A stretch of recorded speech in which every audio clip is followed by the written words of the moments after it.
오빠, 이거 먹어도 돼? 나 배고파. 늦은 밤 텅 빈 골목 쓰레기 더미 속 여자아이의 가냘픈 목소리가 들렸습니다. 찢어진 패딩을 입은 쌍둥이 남매가 유통기한이 지난 김밥을 뒤지고 있었습니다. 안 돼. 배 아플 수 있어. 조금만 참자. 남자아이가 동생을 말렸지만 그의 손도 마구 떨리고 있었습니다. 재벌 그룹 회장 강도준은 그 광경을 우연히 목격하곤 무심코 발걸음이 멈췄습니다. 가로등 불빛이 아이들의 얼굴을 비춘 순간 눈색. 남자는 숨이 순간 멎을 수밖에 없었습니다. 짙은 밤색 속 붉은 기운이 도는 색. 자기 집안의 사람들에게만 나타나는 특별한 눈색이었습니다. 아이들의 엄마 이름을 듣는 순간 그의 세상이 무너졌습니다. 7년 전 자신이 버린 여자의 이름이었습니다. 그리고 아이들의 나이는 정확히 6살이었습니다. 나는 불임 판정을 받았는데 이 아이들은 도대체 어디서 어떻게 왔을까요? 이야기 시작 전에 어디서 보고 계신지 댓글로 남겨주시면 반갑게 인사드리겠습니다. 늦은 밤 서울 도심 한복판에 있는 대기업 본사 회의실이었습니다. 긴 테이블을 사이에 두고 마주 앉은 두 남자, 강도준 회장과 그의 형 강태성 부회장의 시선이 날카롭게 부딪혔습니다. 동생, 이번 분기 실적을 보면 말이야. 회장이 이렇게 방만하게 경영하면 안 되는 거 아니야? 태성의 목소리에는 가시가 돋쳐 있었습니다. 형님, 그 말씀은 나중에 따로 하시죠. 지금은 이사회 안건에 집중하는 게 좋겠습니다. 도준은 차분하게 대답했지만 그의 주먹은 테이블 아래에서 꽉 쥐어져 있었습니다. 다른 이사들도 눈치를 보며 서류만 뒤적이고 있었습니다. 형제간의 후계 싸움은 회사 안에서 모르는 사람이 없었으니까요. 회의가 끝나고 복도를 걷는 도준의 뒤에서 형의 목소리가 다시 들려왔습니다. 그나저나 동생, 자식도 없는 사람이 회사를 누구한테 물려주려고 그렇게 버티는 거야? 도준의 발걸음이 멈췄습니다. 하지만 그는 뒤돌아보지 않고 그냥 회장실로 향했습니다. 가슴속 깊은 곳에서 무언가가 쿡쿡 쑤셔왔지만 도준은 아무렇지 않은 척 걸음을 옮겼습니다. 회장실 앞 복도에서 어머니 최 여사와 마주쳤습니다. 회의 끝났니? 예, 어머니. 최 여사는 도준을 한참 쳐다보더니 차갑게 말했습니다. 회사 물려받을 사람도 없는 애가 뭘 그렇게 버티니? 차라리 형한테 자리를 내주는 게 가문을 위한 길 아니겠어? 어머니, 그 말씀은. 됐다, 난 할 말 했어. 최 여사는 그렇게 말하고는 그냥 지나쳐갔습니다. 도준은 회장실 문을 닫고 깊은 한숨을 내쉬었습니다. 넓은 회장실이 왠지 텅 빈 것처럼 쓸쓸하게 느껴졌습니다. 그날 밤 도준은 운전기사를 먼저 돌려보냈습니다. 오늘은 혼자 있고 싶습니다. 먼저 들어가세요. 하지만 회장님, 이 늦은 시간에. 괜찮습니다. 걸어서 갈게요. 도준은 혼자 어두운 골목길을 걸었습니다. 재개발로 텅 비어버린 골목 가로등도 반쯤 나간 그곳이었습니다. 낡은 건물들 사이로 차가운 바람이 불어왔습니다. 도준은 코트깃을 세우며 천천히 걸었습니다. 자식도 없는 사람이라. 형의 말이 계속 머릿속을 맴돌았습니다. 그런데 골목 끝에서 이상한 소리가 들려왔습니다. 바스락 바스락. 비닐봉투를 뒤지는 소리였습니다. 도준이 조심스럽게 다가가 보니 낡은 가로등 아래 두 아이가 쓰레기 더미를 뒤지고 있었습니다. 찢어진 패딩 점퍼에 해진 운동화를 신은 남매였습니다. 아이들의 손은 추위에 파랗게 얼어 있었습니다. 여자아이가 떨리는 손으로 유통기한 지난 삼각김밥을 집어들었습니다. 오빠, 이거 먹어도 돼? 배고파. 여자아이의 목소리가 울먹였습니다. 안 돼, 이소라 엄마가 그러셨잖아. 상한 거 먹으면 배 아플 수도 있다고. 조금만 참자. 남자아이의 목소리도 떨리고 있었습니다. 추위 때문인지 배고픔 때문인지 알 수 없었습니다. 도준은 발걸음을 옮기려다가 다시 멈춰 섰습니다. 남자아이가 쓰레기 봉투 속에서 빵 부스러기를 조심스럽게 꺼내 여동생 입에 넣어주는 모습이 보였기 때문입니다. 불쌍한 아이들이네. 하지만 세상에 어려운 사람이 한둘인가. 도주는 그냥 지나치려 했습니다. 그런데 그때 가로등 불빛이 번쩍이며 두 아이의 얼굴을 비췄습니다. 도준의 숨이 멎었습니다. 남매의 눈동자 그 색깔이 너무나 낯익었습니다. 짙은 밤색 속에 붉은 기운이 도는 아주 특이한 눈색이었습니다. 도준은 무의식 중에 자기 손목시계 유리에 비친 자신의 눈을 봤습니다. 똑같았습니다. 완벽하게 똑같은 색이었습니다. 이 눈색. 아버지, 할아버지, 그리고 나. 우리 집안 사람들에게 있는 색인데. 도준의 가슴이 두근거리기 시작했습니다. 천천히, 아주 천천히 아이들에게 다가갔습니다. 얘들아, 이 시간에 여기서 뭐 하는 거니? 남자아이가 깜짝 놀라며 여동생을 뒤로 숨겼습니다. 누구세요? 우리 엄마 곧 와요. 아이의 눈빛이 날카로웠습니다. 6살밖에 안 됐을 텐데 벌써 세상을 경계하는 눈빛이었습니다. 괜찮아, 무서워하지 마. 아저씨가 나쁜 사람 아니야. 배고프지? 밥 사줄게. 도주는 두 아이를 데리고 근처 24시간 편의점으로 갔습니다. 아이들이 라면과 김밥, 우유를 보고 침을 삼키는 모습에 도준의 가슴이 저며왔습니다. 먹고 싶은 거 다 담아도 돼. 과자도 괜찮아. 정말요? 진짜 다 사주실 거예요? 여자아이의 눈이 반짝였습니다. 계산대에서 도주는 카드를 꺼내다가 다시 현금을 꺼냈습니다. 혹시 모를 추적을 피하기 위해서였습니다. 편의점 앞 테이블에 앉아서 도주는 조심스럽게 물었습니다. 너희 이름이 뭐니? 윤이 아니요. 전 윤이 소리예요. 도준의 심장이 쿵 하고 내려앉았습니다. 윤씨? 이안 이솔 설마. 엄마 이름은 뭐니? 윤지훈이요. 우리 엄마 시장에서 반찬 파세요. 도준의 손이 떨렸습니다. 들고 있던 커피잔이 흔들릴 정도였습니다. 윤지훈. 7년 전 자신이 이혼한 그 여자의 이름이었습니다. 아빠는 어디 계시니? 이안이 고개를 저었습니다. 아빠는 어디 있는지 몰라요. 엄마가 우리한테는 아빠 없다고 하셨어요. 엄마만 있으면 된대요. 도주는 더 이상 말을 잇지 못했습니다. 목이 메어왔습니다. 그날 밤 도주는 집에 들어가지 못했습니다. 회장실 소파에 누워 서랍 깊숙이 숨겨뒀던 낡은 서류 봉투를 꺼냈습니다. 7년 전 받았던 불임 판정서였습니다. 정자수 거의 제로. 자연 임신 불가능.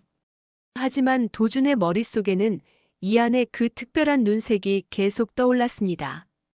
6살. 7년 전 이혼. 계산이 너무 정확해. 윤씨 성에 이름 돌림자도 이자. 설마 정말 설마. 도준은 백미러에 비친 자기 눈을 계속 들여다봤습니다. 그리고는 화장실로 가서 거울 앞에 섰습니다. 자기 눈을 똑바로 들여다봤습니다. 그 특이한 색, 아버지에게서 물려받은 그 색이 또렷이 보였습니다. 이건 우연이 아니야. 절대 우연일 수가 없어. 도준은 소파에 주저앉았습니다. 머리로는 나는 불임이다. 아이를 가질 수 없다고 되뇌었지만 가슴은 저 아이들은 내 핏줄이다라고 외치고 있었습니다. 그렇게 밤을 하얗게 지새우고 새벽 5시가 됐습니다. 도준은 마침내 결심했습니다. 떨리는 손으로 핸드폰을 들고 비서에게 전화를 걸었습니다. 김 비서 나야. 조용히 좀 알아봐 줄 사람이 있어.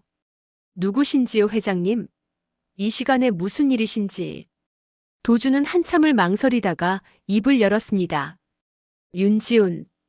7년 전에 내가 이혼한 여자야. 지금 어디서 어떻게 사는지. 아이는 있는지. 조용히 알아봐줘. 절대 들키면 안 돼. 전화기 너머로 김 비서의 놀란 숨소리가 들렸습니다. 알겠습니다, 회장님. 최대한 조심스럽게 알아보겠습니다. 전화를 끄는 도준은 창밖을 바라봤습니다. 동이 트고 있었습니다. 하지만 도준의 마음속에는 더 깊은 어둠이 드리워지고 있었습니다. 그날 밤도 도주는 집에 들어가지 못했습니다. 소파에 누운 채 천장만 멍하니 바라보고 있었습니다. 머릿속은 복잡했습니다. 이안의 눈색, 이솔의 떨리던 목소리, 그리고 윤지훈이라는 이름. 도주는 벌떡 일어나 책상 서랍을 열었습니다.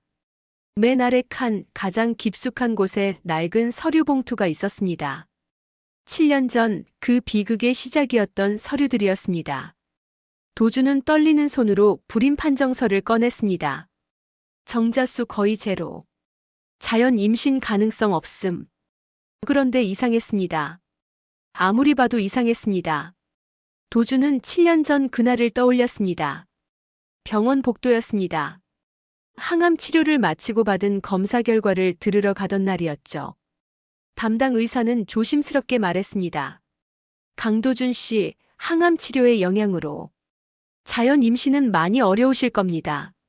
하지만 완전히 불가능한 건 아니고요. 시험관 시술 같은 방법을 고려해 보시면. 그때였습니다. 복도 구석에서 어머니 최 여사가 의사를 따로 불렀습니다. 도주는 그때 화장실에 갔다가 우연히 그 장면을 목격했습니다. 어머니가 두툼한 봉투를 의사에게 건네고 있었습니다. 선생님, 부탁이 있습니다. 결과지를 하나 더 만들어 주실 수 있으세요? 네. 그게 무슨... 며느리 쪽에 문제가 있는 걸로요. 우리 집안 체면이 있어서 아들한테는 절대 말하지 마시고요. 의사는 난처한 표정을 지었지만 결국 봉투를 받았습니다. 도주는 그때 그 장면을 보고도 믿고 싶지 않았습니다. 아니야, 어머니가 그럴 리 없어. 내가 잘못 본 거야. 하지만 며칠 후였습니다. 집안 어른들이 모두 모인 자리에서 최 여사가 말했습니다. 검사 결과가 나왔는데 지훈이가 문제래요. 애를 못 낳는 몸이라고 하더군요. 뭐라고? 그럼 우리 집안 대가 끊기는 거 아니야? 친척들이 웅성거렸습니다. 지훈이 떨리는 손으로 서류를 꺼냈습니다. 어머님, 그게 아니라 제가 병원에서 직접 받은 결과지에는 재현 씨 쪽에 문제가 있다고. 뭐? 지금 시댁을 욕먹일 일 만들자는 거야? 최 여사의 목소리가 차갑게 식었습니다. 며느리가 대를 못 잇게 만들어 놓고 이제 와서 거짓말까지 하는 거야? 당장 나가. 우리 집에서 나가. 어머님, 제발 제 말 좀 들어줘요. 정말이에요. 의사 선생님이 분명히. 그만해. 시어른 앞에서 뻔뻔하게. 도준은 그 광경을 멍하니 지켜봤습니다.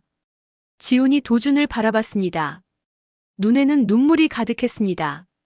여보, 당신은 나 믿지? 우리 같이 병원 가서 다시 확인해봐요, 제발. 도준은 입을 열려다가 어머니의 차가운 시선과 마주쳤습니다. 그리고 회사에서는 형이 계속 압박하고 있었습니다. 동생, 대를 이을 자식도 없는데 회장 자리에 그렇게 연연하는 거야?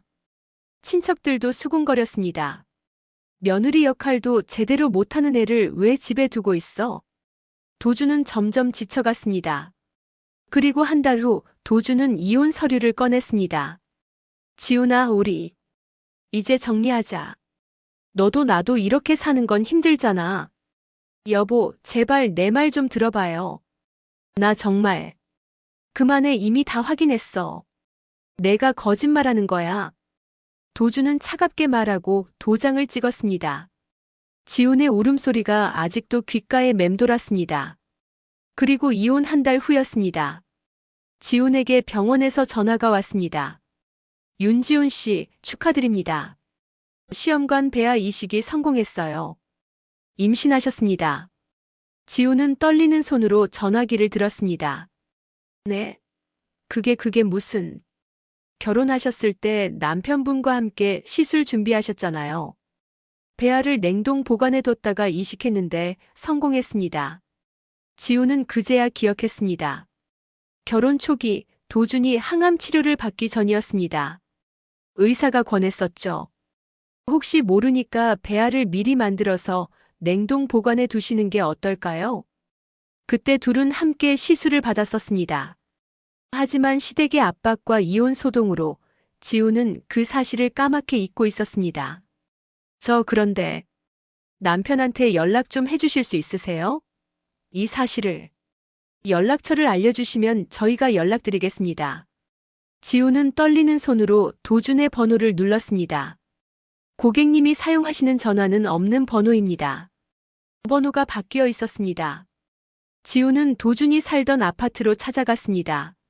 아, 그분, 이사 가셨어요. 한 달 전에. 지우는 그 자리에 주저앉았습니다. 뱃속에는 아이가 자라고 있는데 아이의 아버지는 어디론가 사라져버렸습니다. 현재로 돌아온 도준은 서류를 꽉 움켜쥐었습니다. 6살. 7년 전 이혼. 그리고 시험관 시술. 계산이 딱 맞아떨어졌습니다.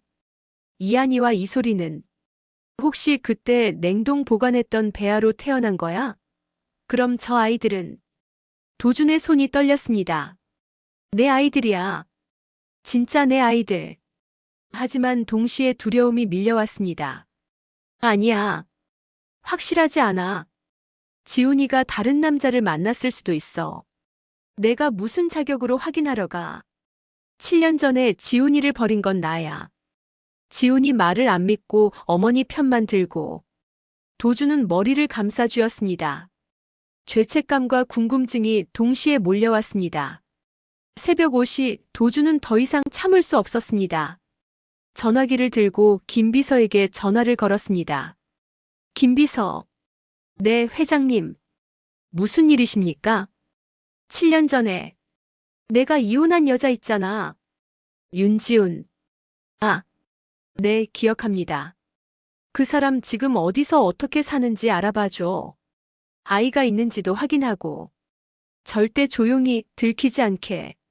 전화기 너머로 김비서의 놀란 기척이 느껴졌습니다. 알겠습니다, 회장님. 최대한 조심스럽게 알아보겠습니다. 전화를 끄는 도준은 창밖을 바라봤습니다. 동이 트고 있었습니다. 새로운 하루가 시작되고 있었지만 도준의 마음속에는 더 깊은 혼란이 자리 잡고 있었습니다. 지훈아, 미안해.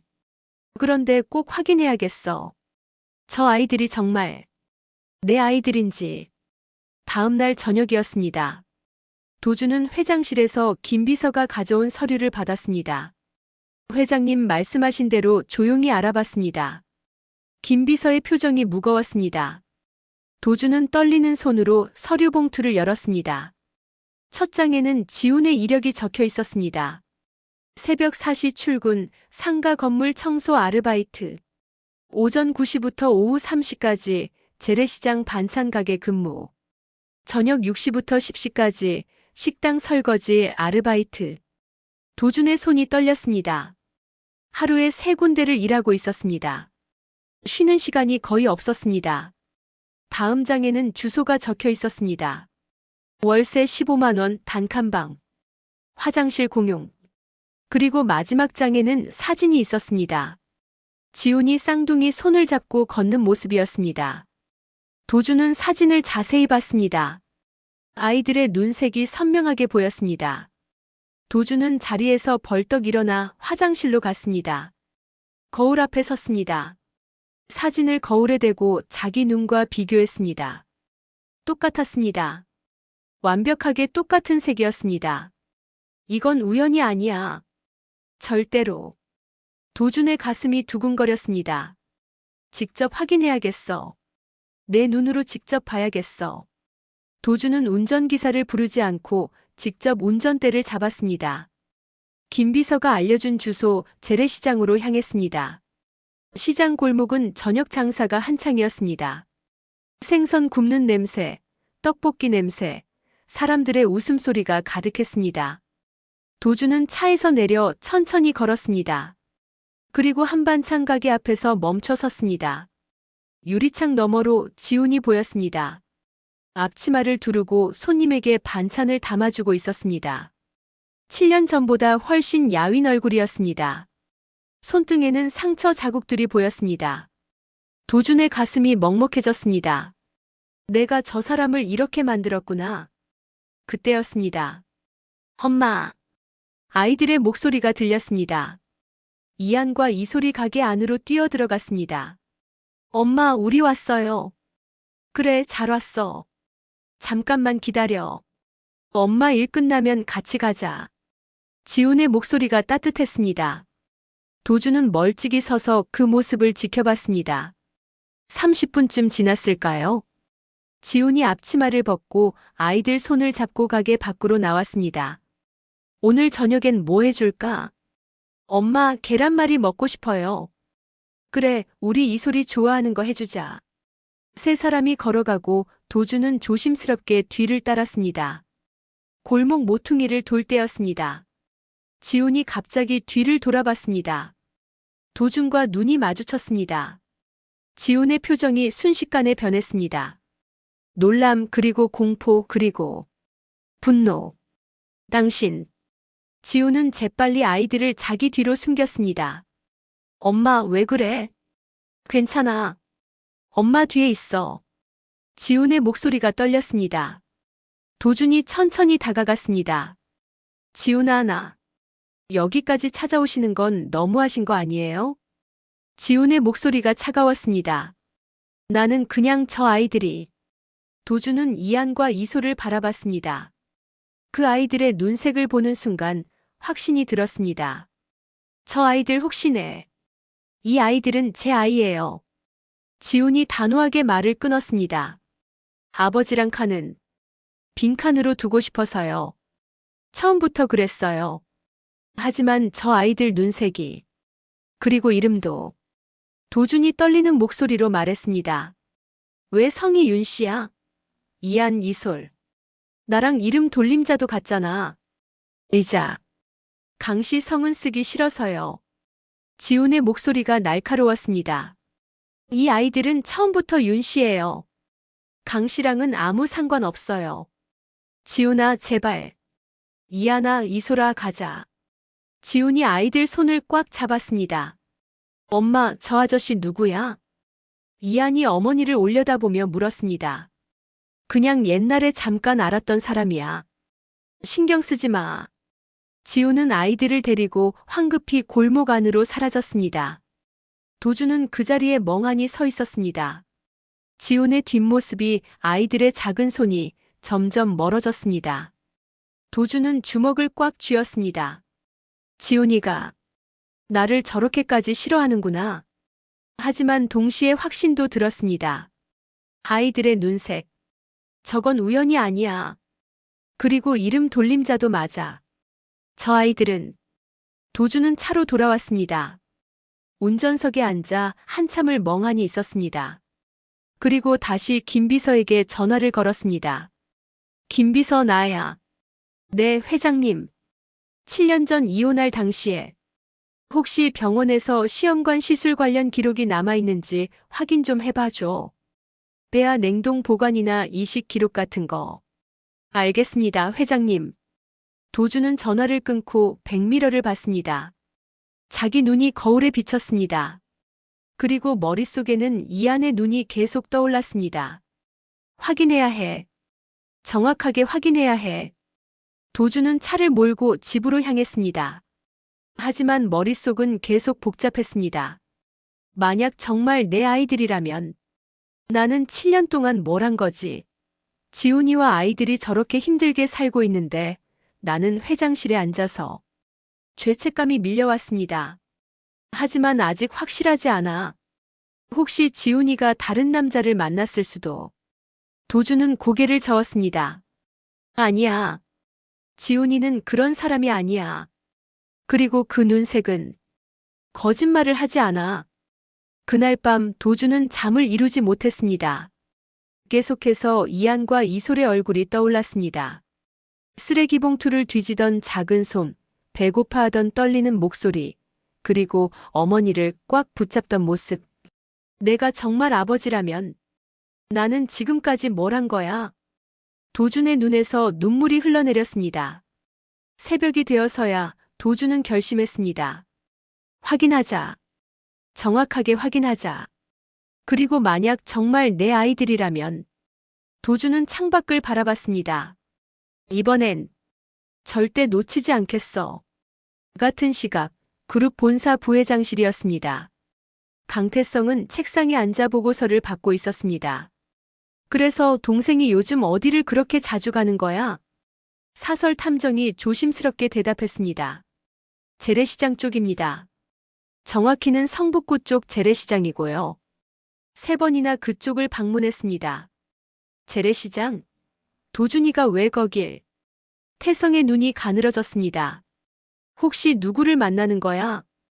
윤지훈이라는 여자입니다. 7년 전에 회장님과 이혼한. 뭐?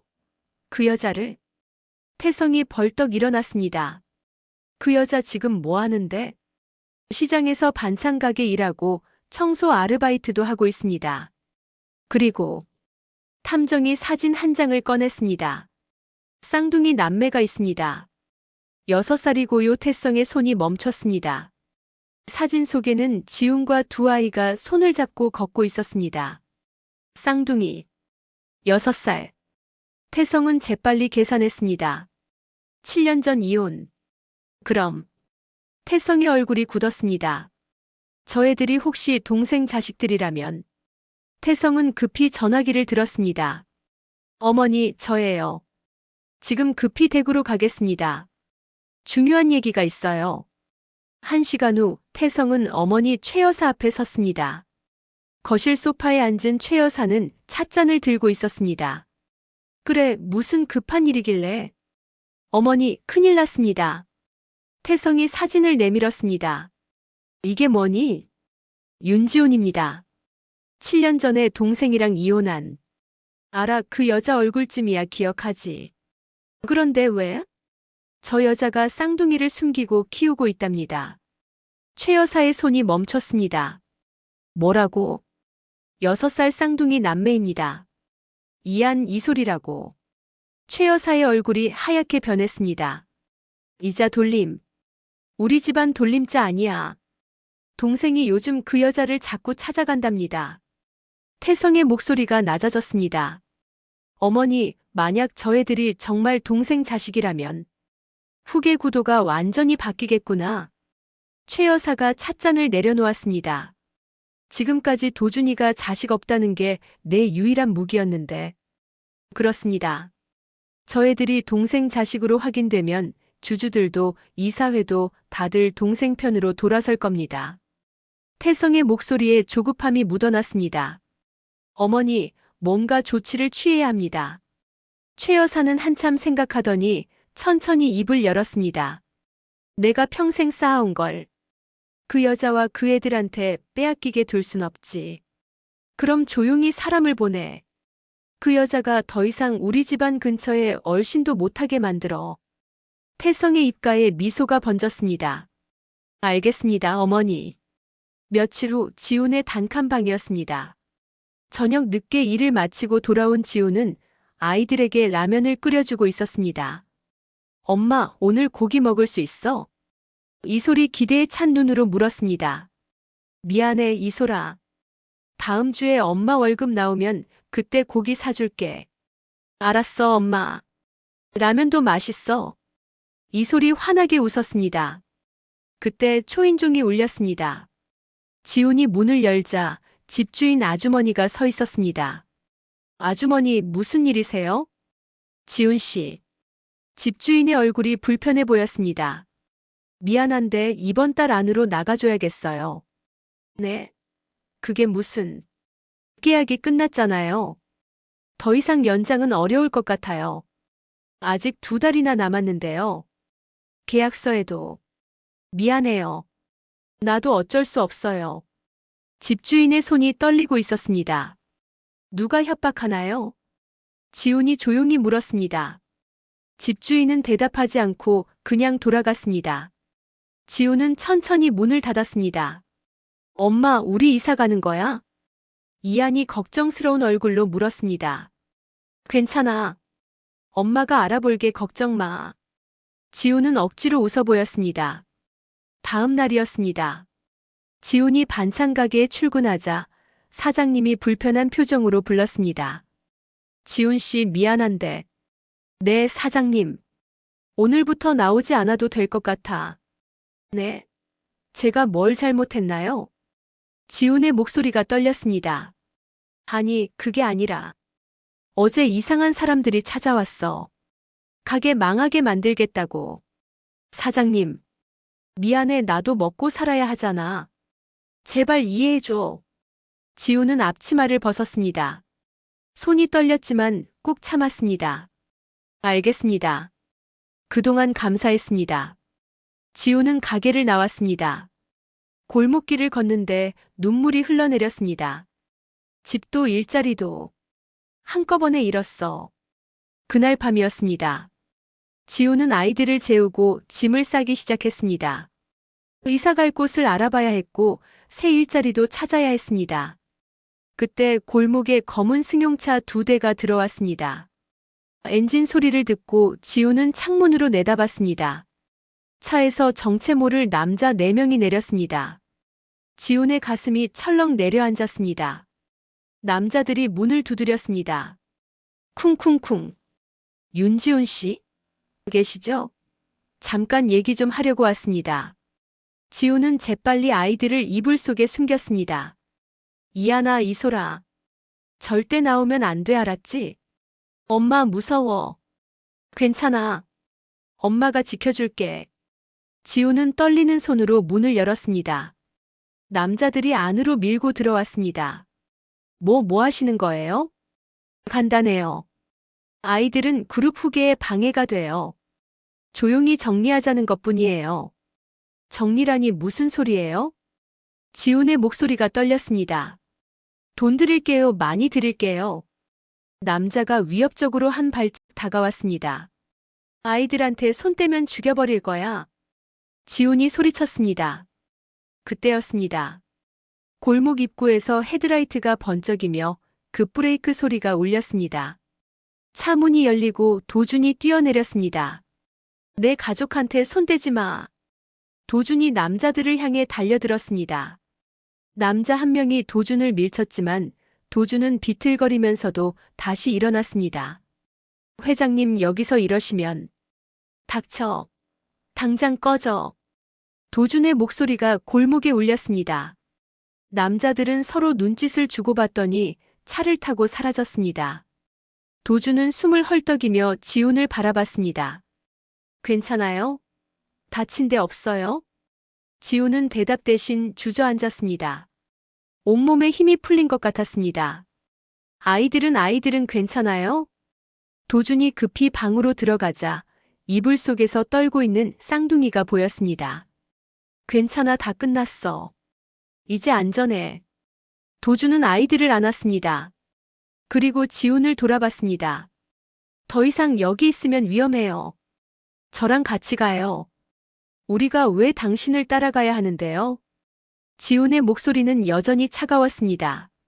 제발 아이들 때문에라도 안전한 곳으로 데려가게 해줘요.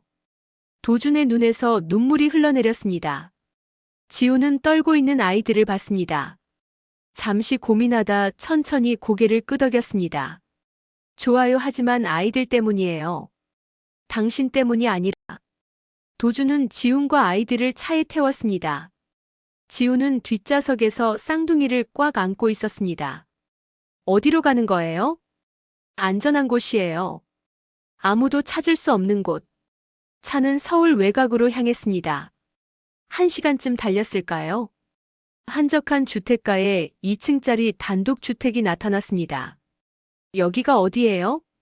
제가 미리 준비해둔 곳이에요. 회사 일 때문에. 혹시 모를 상황에 대비해서 마련해뒀던 집입니다. 도준이 차에서 내려 대문을 열었습니다. 집안은 깨끗했습니다. 가구들도 다 갖춰져 있었습니다. 2층에 방이 2개 있어. 아이들이랑 같이 쓰세요. 지훈은 아무 말 없이 아이들을 데리고 계단을 올라갔습니다. 2층 방에는 깨끗한 침대와 이불이 준비되어 있었습니다. 엄마, 여기서 자도 돼? 이소리 침대를 만지며 물었습니다. 그래, 오늘은 여기서 자자. 엄마, 이 침대 진짜 폭신폭신해. 이소리 침대에 뛰어 올랐습니다. 하지만 이하는 창밖만 바라보고 있었습니다. 이하나, 왜 그래? 엄마, 우리 언제까지 여기 있어야 돼? 모르겠어. 조금만 참자. 지훈이 이안을 안아줬습니다. 밤이 깊었습니다. 아이들은 낯선 침대에서 뒤척이다가 결국 잠들었습니다. 지훈은 아이들 사이에 누워 천장을 바라봤습니다. 이게 맞는 걸까? 저 사람을 믿어도 되는 걸까? 하지만 달리 방법이 없었습니다. 집도 없고 일자리도 없고 협박까지 받는 상황이었으니까요. 다음 날 아침이었습니다. 지훈이 눈을 뜨자 아래층에서 뭔가 타는 냄새가 났습니다. 급히 내려가 보니 도준이 부엌에서 허둥대고 있었습니다. 계란 프라이는 반쯤 타 있었고 미역국은 냄비에서 넘쳐 흐르고 있었습니다. 뭐 하시는 거예요? 아, 깼어요? 아침 준비하려고 했는데. 도준의 얼굴이 빨개졌습니다. 비켜보세요. 지훈이 앞치마를 두르고 부엌으로 들어갔습니다. 타담한 계란을 치우고 넘친 미역국을 닦았습니다. 회장님은 요리 한 번도 안 해보셨죠? 네, 부끄럽지만. 그럼 가만히 계세요. 제가 할게요. 지훈은 능숙하게 밥상을 차렸습니다. 계란 프라이, 김치찌개, 시금치 무침이 금세 준비됐습니다. 엄마, 밥이다. 아이들이 내려와 식탁에 앉았습니다. 네 사람이 함께 앉아 밥을 먹는 모습이 묘하게 가족 같았습니다. 맛있어요, 엄마. 우와, 계란 프라이다. 아이들이 신나서 먹었습니다. 도준은 그 모습을 가만히 바라봤습니다. 가슴이 따뜻해지는 것 같았습니다. 식사가 끝나고 지훈이 설거지를 하는데 도준이 다가왔습니다. 제가 할게요. 괜찮아요. 아니에요, 제가 할게요.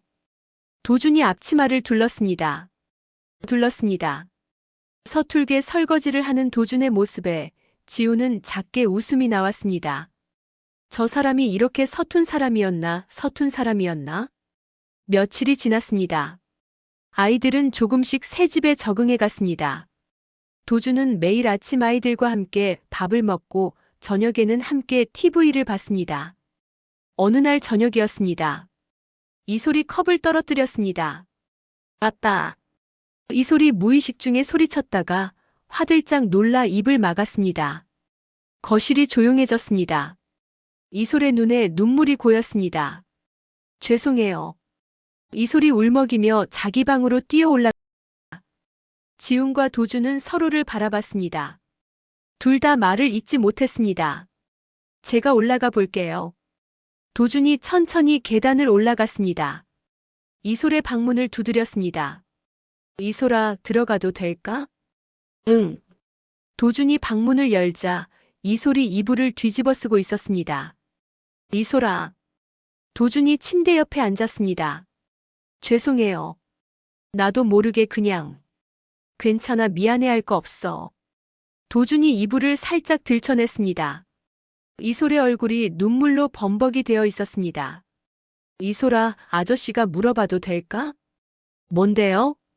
아빠라는 말하고 싶었어. 이솔이 천천히 고개를 끄덕였습니다.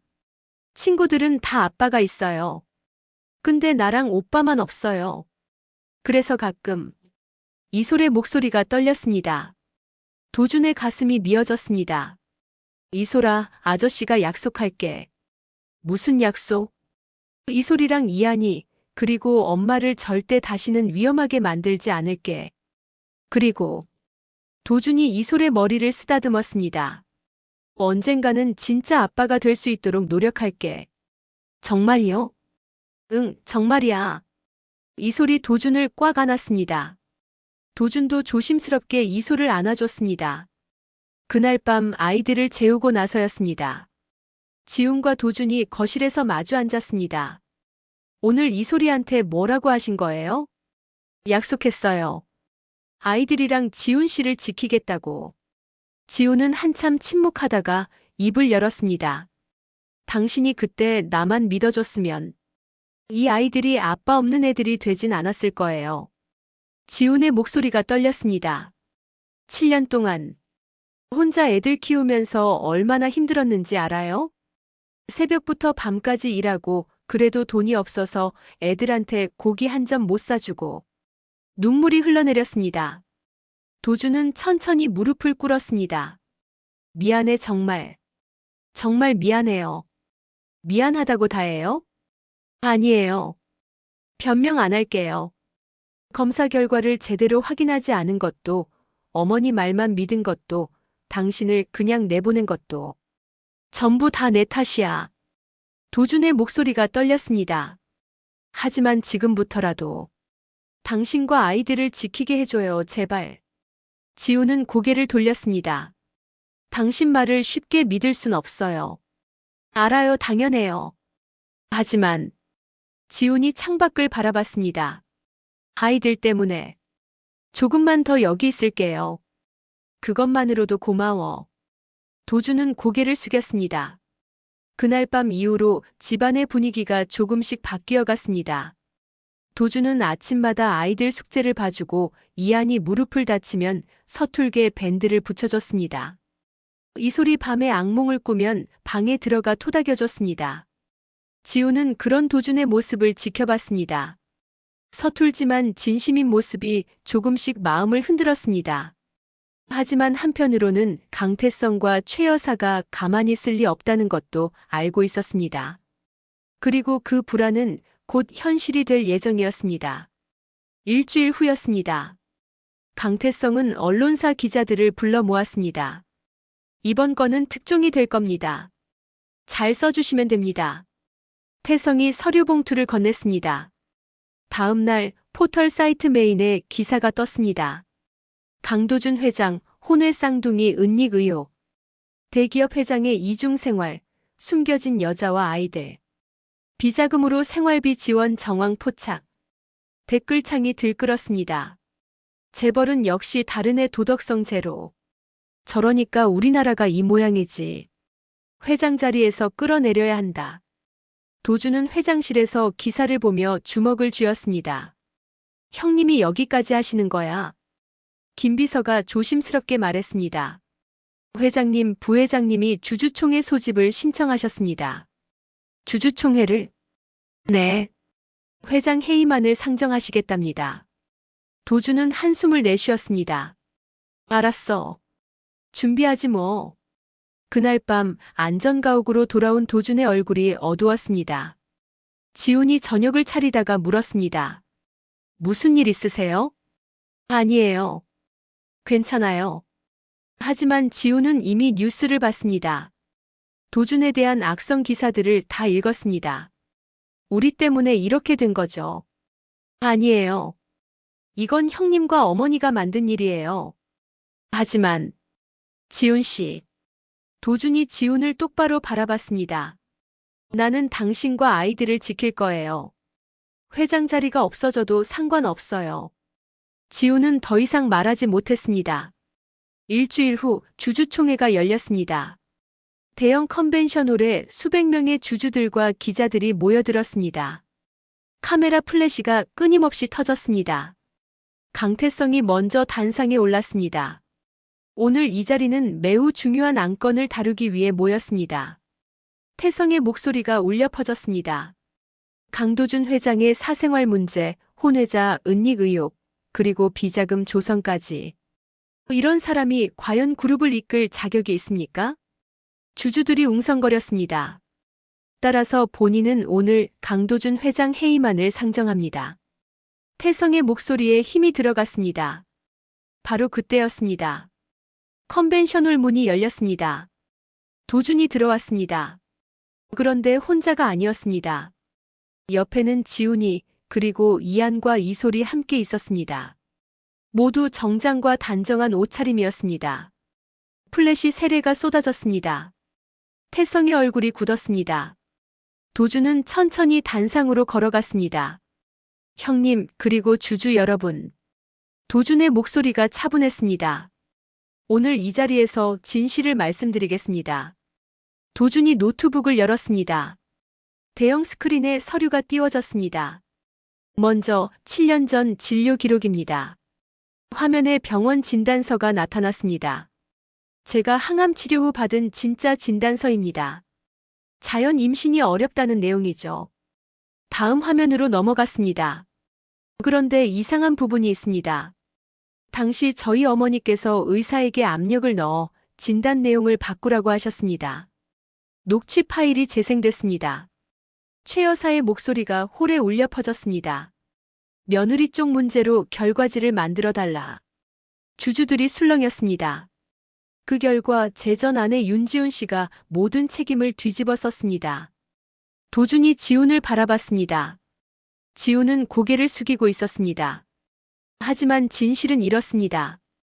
다음 화면에 출생신고서와 병원 기록이 나타났습니다. 이혼 후 윤지훈 씨는 혼자 쌍둥이를 낳았습니다. 이한, 이솔이라는 이름으로요.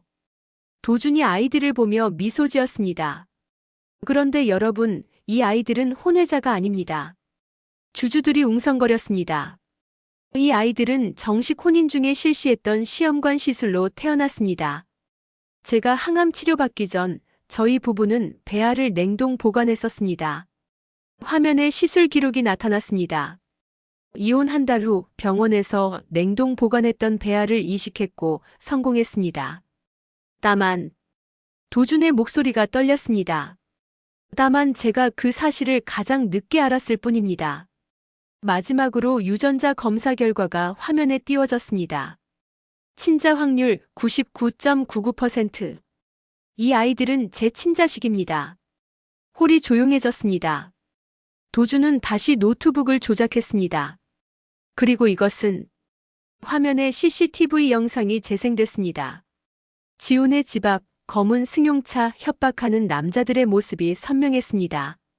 제 형님께서 사설 용역을 동원해 윤지훈 씨와 아이들을 협박한 증거입니다. 통화 녹취도 재생됐습니다. 태성의 목소리였습니다. 아이들만 없어지면 돼. 조용히 처리해. 주주들이 웅성거리기 시작했습니다. 태성의 얼굴이 하얗게 변했습니다. 이건 조작이야. 조작이 아닙니다. 도준이 차갑게 말했습니다. 경찰에 이미 제출했고 수사가 진행 중입니다.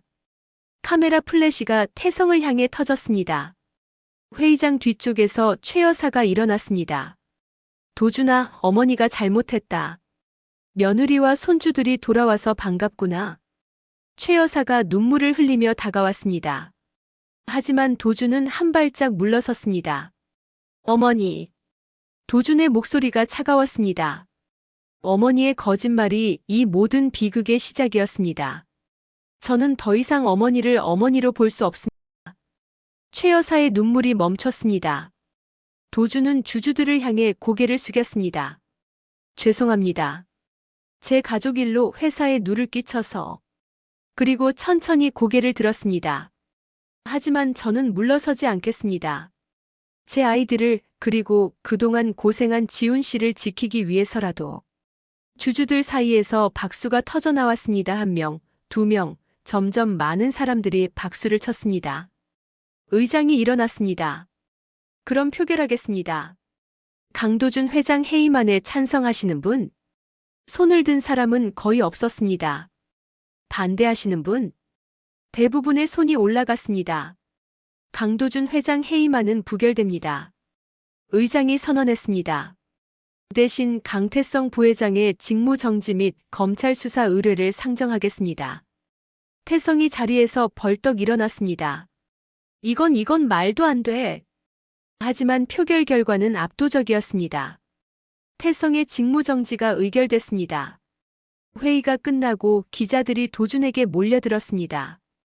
회장님, 앞으로 계획은 어떻게 되십니까?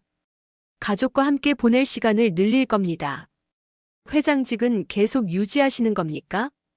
도준은 잠시 생각하다가 대답했습니다. 제가 있어야 할 곳이 어딘지 다시 생각해 보겠습니다.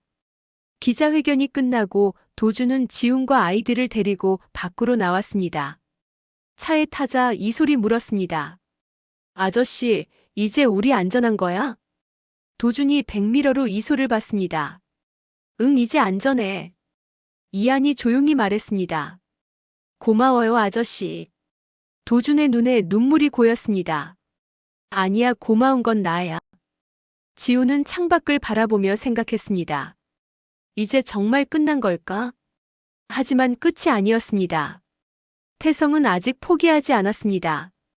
그리고 더 위험한 계획을 세우고 있었습니다. 주주총회가 끝나고 일주일이 지났습니다. 강태성은 직무정지 상태였지만 아직 구속되지는 않았습니다. 그는 도심 외곽의 허름한 사무실에서 용역 팀장을 만났습니다.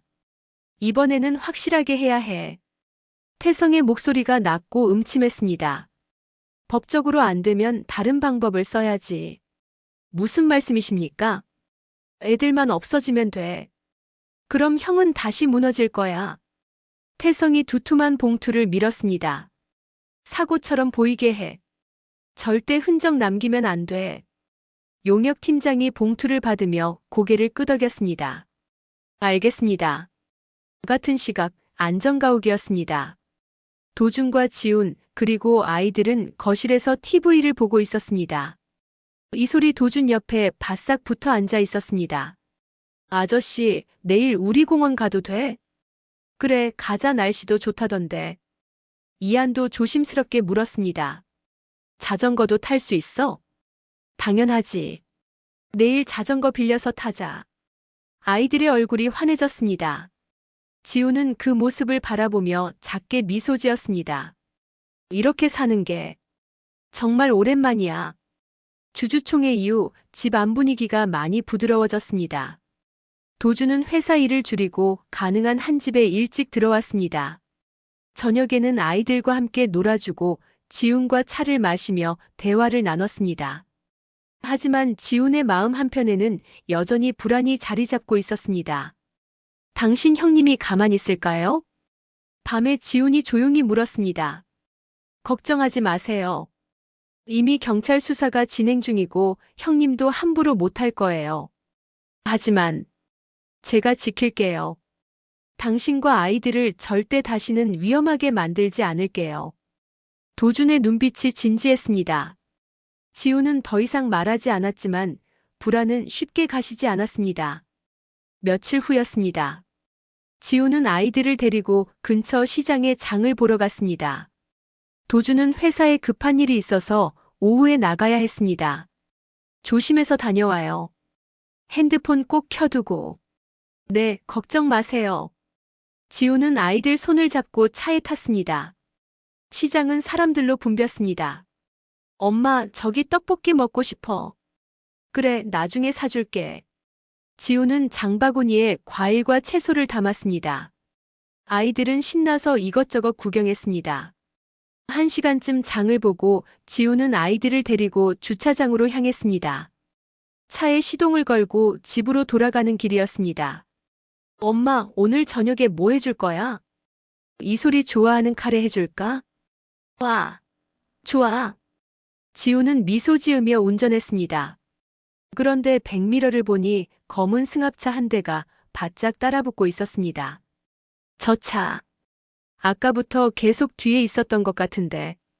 지훈의 가슴이 철렁 내려앉았습니다. 엄마, 저 차 우리 계속 따라오는 것 같아. 이한이 뒤를 돌아보며 말했습니다. 괜찮아. 그냥 같은 방향으로 가는 거겠지. 지훈은 애써 침착하게 말했지만 손에 땀이 났습니다. 골목으로 방향을 틀었습니다. 승합차도 따라 들어왔습니다. 엄마. 괜찮아, 엄마 믿어. 지훈은 속도를 높였습니다. 그때였습니다. 맞은편에서 대형 트럭이 달려오고 있었습니다. 그런데 이상했습니다. 브레이크를 밟지 않고 그대로 돌진해 오고 있었습니다. 안 돼. 지훈은 급히 핸들을 꺾었습니다.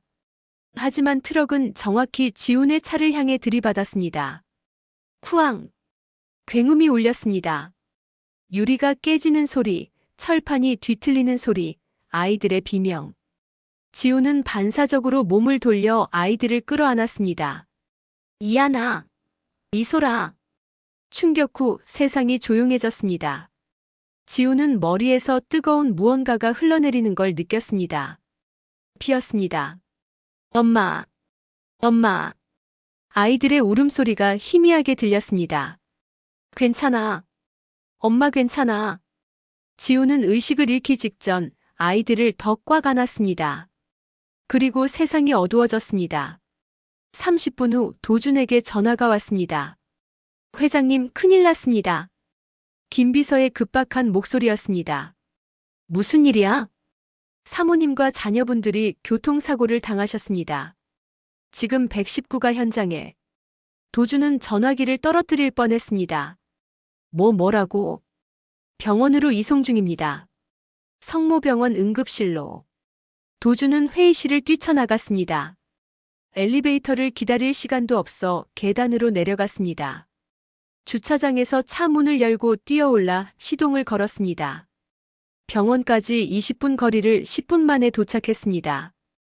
응급실 앞에는 경찰들이 서 있었습니다.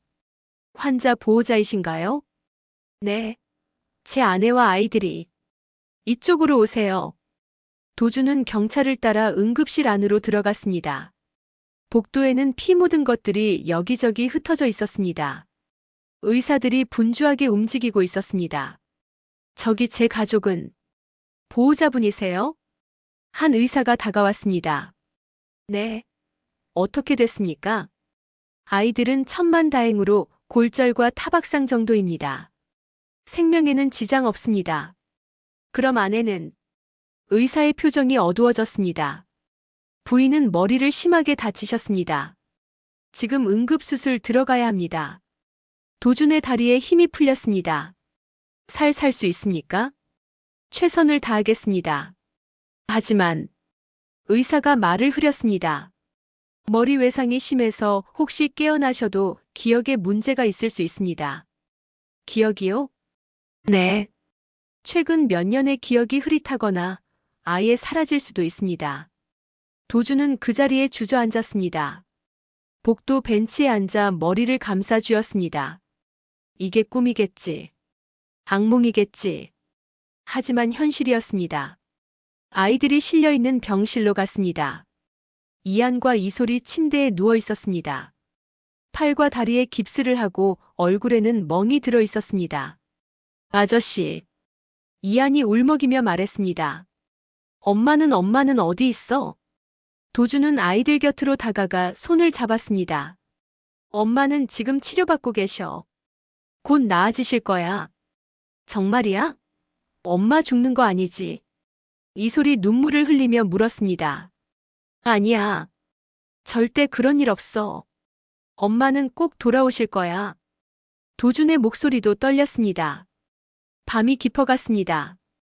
도준은 수술실 앞에서 밤을 새웠습니다. 다음 날 새벽 의사가 나왔습니다. 보호자분? 네. 도준이 벌떡 일어났습니다. 고비는 있었지만 생명은 건졌습니다. 정말입니까? 도준의 눈에서 눈물이 쏟아졌습니다. 하지만 말씀드렸다시피 머리 외상으로 인해 기억 상실이 있을 것 같습니다. 어느 정도입니까? 깨어나 봐야 정확히 알 수 있습니다. 하루 이틀 후면 의식을 회복하실 겁니다. 도준은 고개를 숙였습니다. 감사합니다, 선생님. 그리고 중환자실 창문 너머로 지훈을 바라봤습니다. 온몸에 붕대를 감고 기계들에 연결된 지훈의 모습. 지훈아, 미안해. 내가 지킨다고 했는데. 도준은 자책하며 창문에 손을 댔습니다. 제발 깨어나줘. 아이들이 엄마를 기다리고 있어. 복도 끝에서 경찰이 다가왔습니다. 혹시 강도준 회장님이십니까? 네, 맞습니다. 사고 현장을 조사했는데요. 이건 단순 교통사고가 아닙니다. 경찰이 태블릿을 보여줬습니다. CCTV 영상이었습니다. 트럭이 브레이크도 밟지 않고 돌진하는 장면, 뒤에서 따라오던 검은 승합차. 계획된 사고입니다. 누군가 의도적으로. 도준의 주먹이 떨렸습니다. 형, 당신이 한 거구나. 사흘이 지났습니다.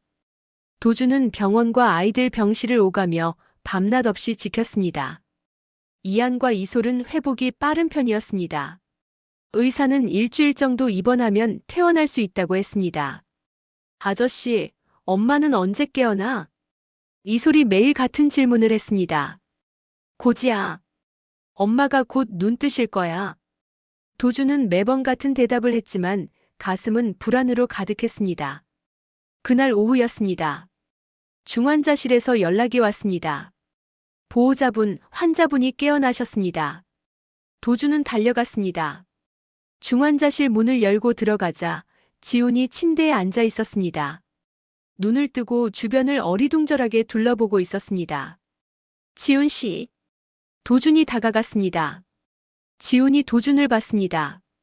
그런데 표정이 이상했습니다. 강도준 씨? 지훈의 목소리가 떨렸습니다. 응, 나야. 괜찮아? 어디 아픈 데는 없어?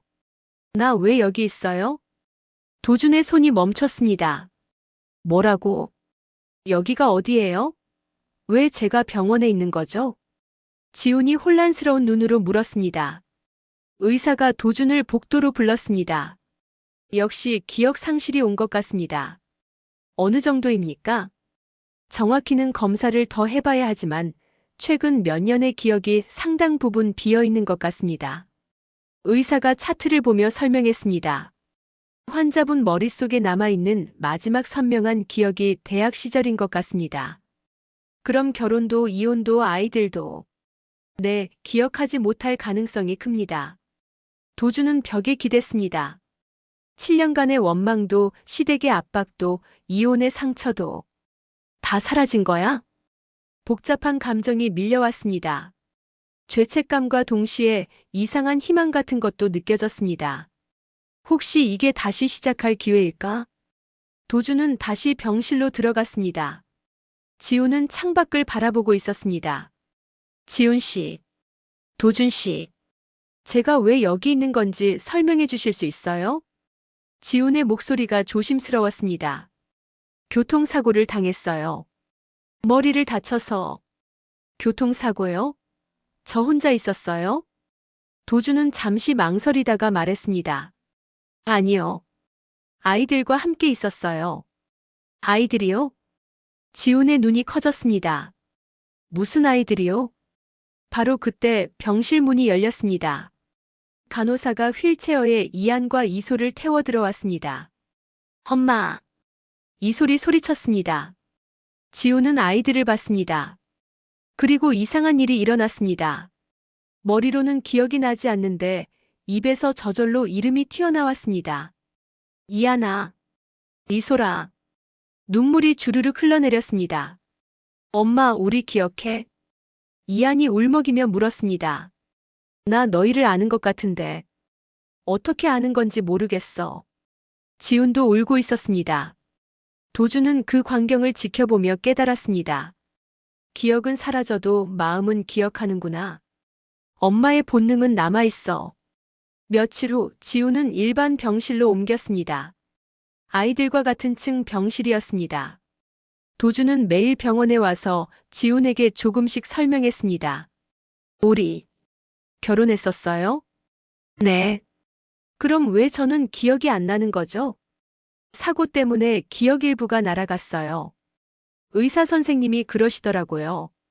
지훈은 창밖을 바라봤습니다. 이상해요.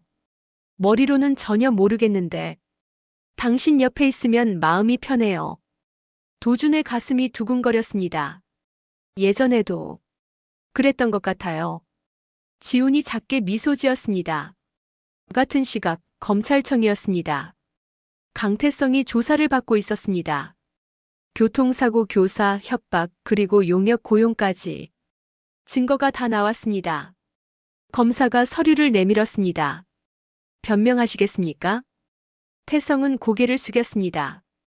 결국 구속영장이 발부됐습니다. 뉴스에 대서특필됐습니다. 강태성 부회장, 살인 교사 혐의로 구속. 재벌가의 어두운 민낯, 권력 다툼의 끝. 도준은 병원에서 그 뉴스를 봤습니다. 복잡한 감정이었습니다. 형이지만 용서할 수 없는 사람이었습니다. 회장님, 김 비서가 찾아왔습니다. 이사회에서 연락이 왔습니다. 회장님께서 결정하셔야 할 안건들이 쌓여 있다고. 김 비서. 도준이 창밖을 보며 말했습니다. 나 회장직 내려놓으려고 해. 네. 그게 무슨. 이번 일로 깨달았어. 내가 정말 지켜야 할 게 뭔지. 도준이 김 비서를 봤습니다. 회사가 아니라 가족이야. 지훈이와 아이들이야. 하지만 회장님. 이사회에 전해줘. 내 지분 중 일부는 사회에 환원하고 회장직은 적임자를 새로 뽑으라고. 김 비서는 더 이상 말하지 못했습니다. 며칠 후 이사회가 열렸습니다. 도준의 사임과 지분 환원 발표가 있었습니다. 언론이 들썩였습니다.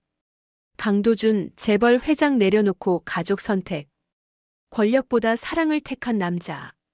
하지만 도준은 신경 쓰지 않았습니다. 병원 복도를 걸으며 지훈의 병실로 향했습니다.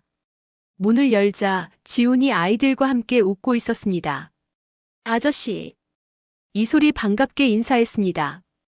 왔어요? 지훈도 미소 지었습니다. 응, 오늘 저녁은 뭐 먹고 싶어? 엄마가 해주는 밥이 먹고 싶어요. 이한이 말했습니다. 그럼 빨리 퇴원해야겠네. 의사 선생님이 다음 주면 퇴원할 수 있대. 정말요? 지훈의 눈이 반짝였습니다. 도준은 병실 창가에 앉았습니다. 햇살이 따뜻하게 들어왔습니다. 이제 시작이야. 진짜 시작. 도준은 지훈과 아이들을 바라보며 생각했습니다. 이번에는 절대 놓치지 않을 거야. 회사도 권력도 다 필요 없어. 이 사람들만 있으면 돼. 며칠 후 도준은 지훈과 단둘이 병원 정원을 걸었습니다. 많이 좋아지셨네요. 내 덕분에요. 도준 씨. 네. 제가 기억을 다 못 찾아도 괜찮을까요? 지훈이 조심스럽게 물었습니다. 무슨 말이에요? 의사 선생님이 그러시던데 기억이 완전히 돌아오지 않을 수도 있대요. 지훈의 목소리가 작아졌습니다. 그래도 괜찮아요. 도준이 지훈의 손을 잡았습니다. 기억보다 중요한 건 지금부터 만들어갈 시간이에요. 그래도 지훈 씨. 도준이 지훈을 똑바로 바라봤습니다. 우리 다시 시작해요. 처음부터요? 네. 기억이 없으면 새로 만들면 되잖아요. 이번에는 제대로 할게요. 지훈의 눈에 눈물이 고였습니다. 당신 참 이상한 사람이에요. 왜요? 기억도 못하는 사람한테 이렇게까지 잘해주시니까요. 지훈이 웃었습니다. 하지만 신기해요. 당신 옆에 있으면 마음이 편해요. 예전에도 이랬던 것 같아요. 도준도 미소 지었습니다. 그럼 됐어요. 그것만으로도 충분해요. 두 사람은 벤치에 나란히 앉아 정원을 바라봤습니다. 봄바람이 불어왔습니다. 새로운 시작을 알리는 바람이었습니다. 석 달이 흘렀습니다. 지훈과 아이들은 퇴원한 뒤 다시 안전가옥에서 지내고 있었습니다. 지훈의 재활치료는 순조롭게 진행됐습니다. 몸은 거의 회복됐지만 기억은 여전히 흐릿했습니다. 결혼 생활, 시댁의 압박, 이혼의 아픔. 그 모든 것이 안개 속에 묻혀 있었습니다. 하지만 이상하게도 아이들에 대한 기억만큼은 몸이 먼저 반응했습니다. 엄마, 오늘 뭐 해줄 거야? 이소리 물으면 지훈의 손은 자동으로 움직였습니다. 이소리 좋아하는 계란말이를 만들고 이한이 싫어하는 피망은 빼고 요리했습니다. 엄마는 어떻게 내가 계란말이 좋아하는 걸 알아? 응. 그러게. 그냥 손이 알아서 움직이네. 지훈도 신기해했습니다. 도준은 이제 회장이 아니었습니다. 회사 일도 거의 하지 않았습니다. 대신 집에 있는 시간이 많아졌습니다. 아침에는 아이들을 깨우고 함께 아침을 먹었습니다. 오전에는 지훈과 함께 병원에 재활치료를 받으러 갔습니다. 오후에는 아이들과 공원에서 놀았습니다. 아저씨, 이제 그냥 아빠라고 불러도 돼? 어느 날 이소리 조심스럽게 물었습니다. 도준의 손이 멈췄습니다. 그래도 괜찮을까? 왜 안 돼? 아저씨가 우리 지켜주잖아. 그럼 아빠지. 이소리의 말에 도준의 눈시울이 붉어졌습니다. 그럼 불러도 돼. 아빠. 이소리 도준에게 안겼습니다. 이한도 천천히 다가왔습니다. 나도 아빠라고 불러도 돼? 당연하지. 도준이 이한도 안았습니다. 두 아이를 품에 안은 도준의 얼굴에 눈물이 흘러내렸습니다. 지훈은 그 광경을 창문 너머로 지켜봤습니다. 가슴 한쪽이 따뜻해졌습니다. 저 사람. 진심이구나. 어느 날 저녁이었습니다. 도준은 지훈에게 옛날 사진을 보여줬습니다. 이게 우리 대학 시절 사진이에요. 사진 속에는 젊은 도준과 지훈이 도서관 앞에서 웃고 있었습니다. 여기서 우리 처음 만났어요. 당신이 책을 떨어뜨렸는데 제가 주워줬죠. 그랬어요? 지훈이 사진을 만지며 미소 지었습니다. 기억은 안 나는데. 이 사진 보면 마음이 따뜻해져요. 여기는 우리가 자주 가던 카페예요. 당신이 딸기라떼를 정말 좋아했어요. 딸기라떼요? 응, 한번 마셔볼래요? 내일 사다 줄게요. 좋아요. 두 사람은 앨범을 넘기며 이야기를 나눴습니다. 지훈의 기억은 돌아오지 않았지만 새로운 추억이 쌓이고 있었습니다. 몇 주 후였습니다. 도준은 이사회로부터 최종 보고를 받았습니다. 강태성은 1심에서 징역 7년을 선고받았습니다. 최 여사는 공범으로 기소됐고 집행유예를 받았습니다. 그룹은 새로운 회장 체제로 재편됐습니다. 도준의 지분 중 상당 부분은 사회공헌재단으로 넘어갔습니다. 이제 정말 끝났네요. 김 비서가 서류를 정리하며 말했습니다. 수고했어요, 김 비서. 회장님. 아니, 이제 회장님이 아니시죠. 도준 씨. 김 비서가 웃었습니다. 후회 없으세요? 전혀요. 이게 제 선택이에요. 도준도 미소 지었습니다. 가족과 함께 있는 게 훨씬 좋아요. 어느 날 밤 지훈이 꿈을 꿨습니다. 이혼 서류에 도장을 찍던 날이었습니다.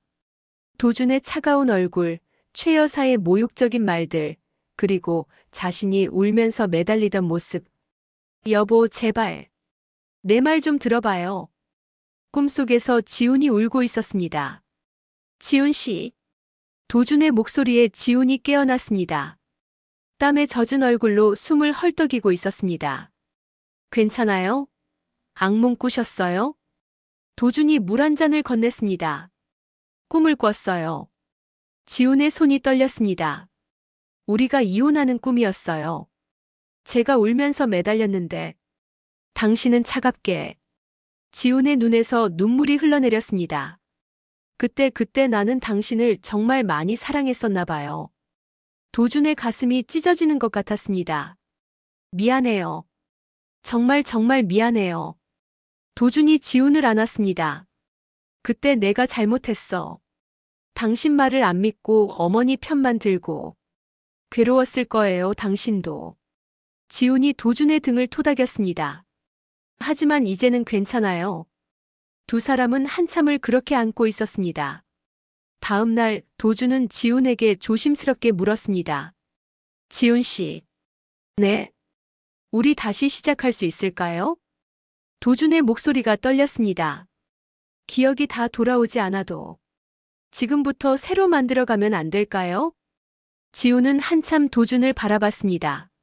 솔직히 아직 두려워요.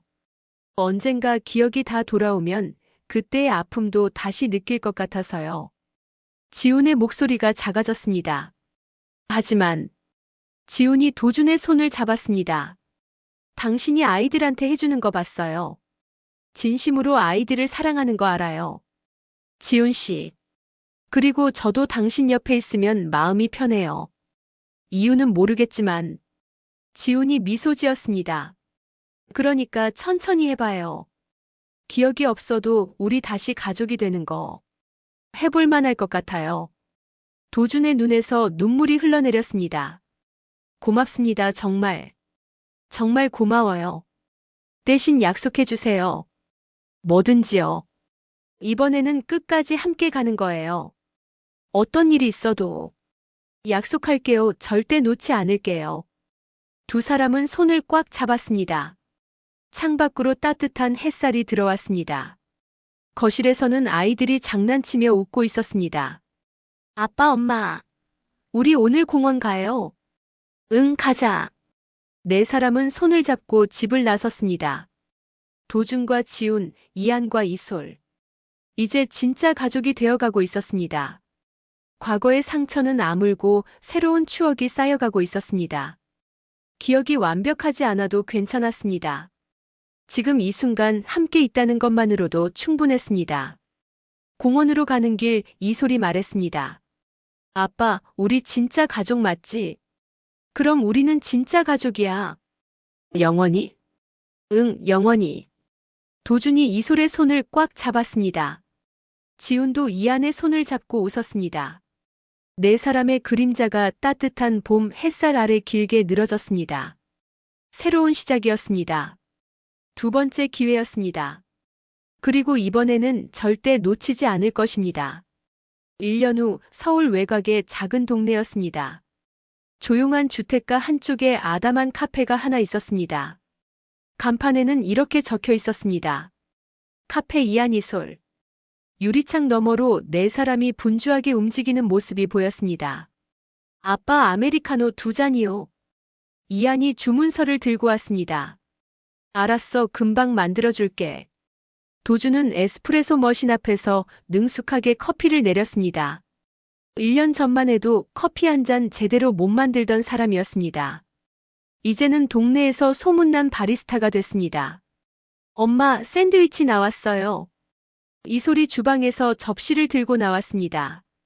조심해, 이솔아, 뜨거우니까. 지훈이 웃으며 말했습니다. 주방에서는 브런치 메뉴를 준비하고 있었습니다. 계란 샌드위치, 과일 샐러드, 그리고 수제 케이크까지.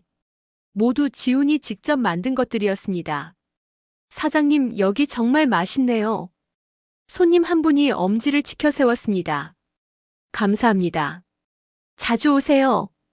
지훈이 환하게 웃었습니다. 오후가 되자 카페는 한적해졌습니다. 도준은 테이블을 닫고 아이들은 카페 한쪽에서 숙제를 했습니다. 아빠, 이 문제 어떻게 풀어? 이안이 수학 문제를 들고 왔습니다. 어디 보자. 이렇게 하면 되지 않을까? 도준이 옆에 앉아 차근차근 설명해 줬습니다. 동네 어르신 한 분이 카페에 들어오셨습니다. 사장님, 오늘도 아메리카노 한 잔 주세요. 네, 어르신. 금방 만들어 드릴게요. 도준이 커피를 내리는 동안 어르신이 아이들을 보며 말했습니다. 애들 참 예쁘게 생겼네요.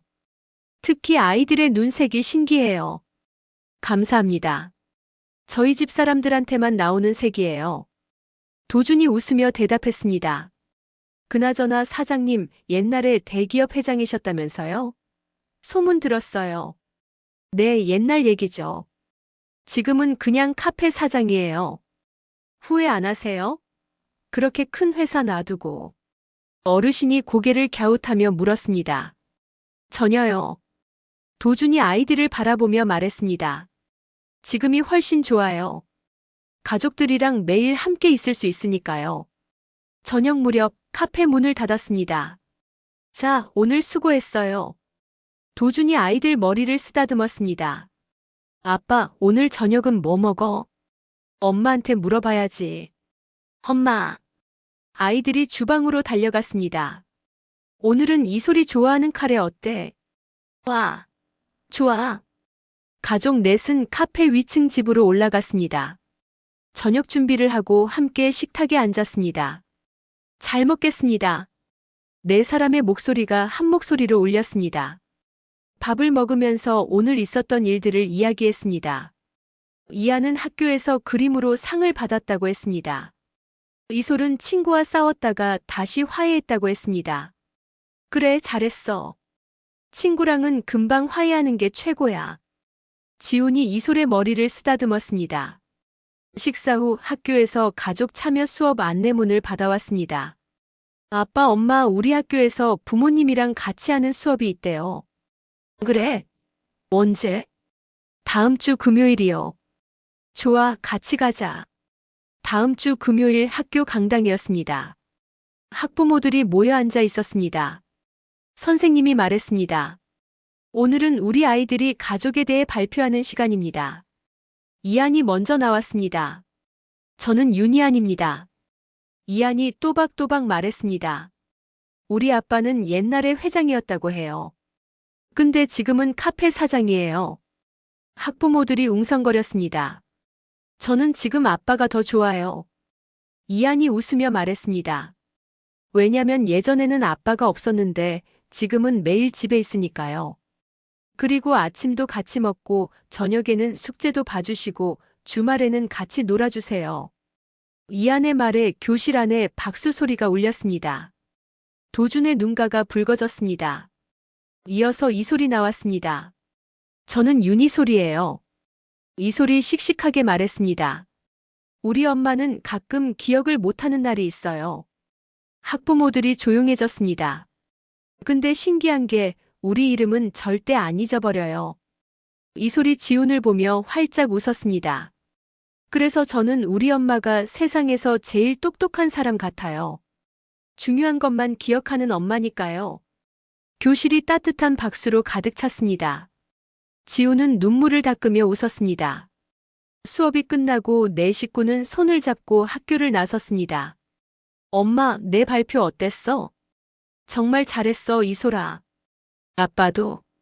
나도 최고였어, 이하나. 집으로 돌아오는 길이었습니다. 저녁 노을이 하늘을 붉게 물들이고 있었습니다.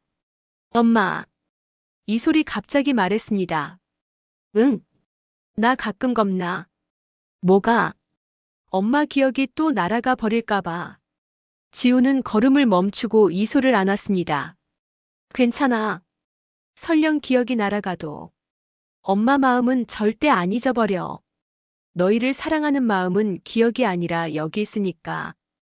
지훈이 가슴을 가리켰습니다. 도준도 옆에서 말했습니다. 그리고 아빠가 있잖아. 엄마가 기억 못해도 아빠가 다시 이야기해줄게. 나는 강도준, 엄마의 남편이고 너희 아빠라고. 이한이 웃었습니다. 우리 가족 참 웃기다. 왜?